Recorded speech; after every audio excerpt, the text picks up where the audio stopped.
যুক্তরাষ্ট্রে আবারও স্কুলে বন্দুক হামলার ঘটনা ঘটেছে। দেশটির স্থানীয় সময় বুধবার 4 সেপ্টেম্বর জর্জিয়ার উইন্ডার শহরে আপালাচি হাই স্কুলে এ ঘটনা ঘটে। এতে 2 শিক্ষক এবং 2 শিক্ষার্থী নিহত হয়েছেন। আহত হয়েছেন আরও 9 জন, যাদের মধ্যে একজন শিক্ষার্থী ও একজন শিক্ষক রয়েছেন। জর্জিয়া পুলিশ বলেন, ছাত্র বয়সের একজন সন্দেহভাজনকে তারা হেফাজতে নিয়েছে, তবে তিনি যে হামলাকারী সে ব্যাপারে তারা নিশ্চিত নয়। স্থানীয় সকল স্কুল বর্তমানে বন্ধ এবং সেখানে আবার যেন হামলা না হয় সে লক্ষ্যে পুলিশ মোতায়েন করা হয়েছে। গুরুতর আহতদের মধ্যে কয়েকজনকে হেলিকপ্টার দিয়ে হসপিটালে নেওয়া হয়েছে এবং অতিরিক্ত হেলিকপ্টার মোতায়েন রয়েছে সেখানে। দেশটির প্রেসিডেন্ট জো বাইডেন এবং ফার্স্ট লেডি জিল বাইডেন এক বিবৃতিতে এ ঘটনার নিন্দা জানিয়েছে।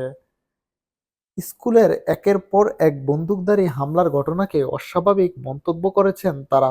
অ্যাপালাচি হাই স্কুলে এই হামলার ঘটনাসহ চলতি বছরে সেপ্টেম্বর পর্যন্ত দেশটিতে ৪৫টি বন্দুক হামলার ঘটনা ঘটেছে।